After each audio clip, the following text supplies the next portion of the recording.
Hi, hello everyone. 22 to 2025 TNPSC Assistant Public Prosecutor Exam Grade 2 எக்ஸாமில் கேட்ட ஒரு maths question. Selvan அப்படிங்கிறவர் வந்து 900 ருபீஸ் வச்சுருக்காரு, அதாவது 900 ரூபா வச்சுருக்காங்க. அதை வந்து 3:2 விகிதத்தில் மணிமொழிக்கும் பாரதிக்கும் பிரித்து கொடுக்குறாரு.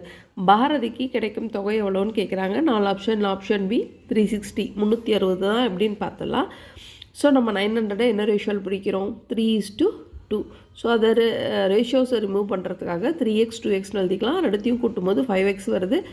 5x 900 இதுலேருந்து நமக்கு எக்ஸ் வேல்யூ என்ன கிடச்சது? 900/5 180 கிடச்சிருது. ஓகேவா? ஸோ எக்ஸ் வேல்யூ 180 அப்படின்னா மணிமொழிக்கு என்ன கொடுத்துருக்காங்க? 3x, பாரதிக்கு 2x. ஸோ எக்ஸுக்கு பதில் 180 சப்ஸ்டியூட் பண்ணும்போது 540, 316 கிடைக்குது. அதாவது மணிமொழிக்கு 540யும் பாரதிக்கு 360யும் கிடைக்குது.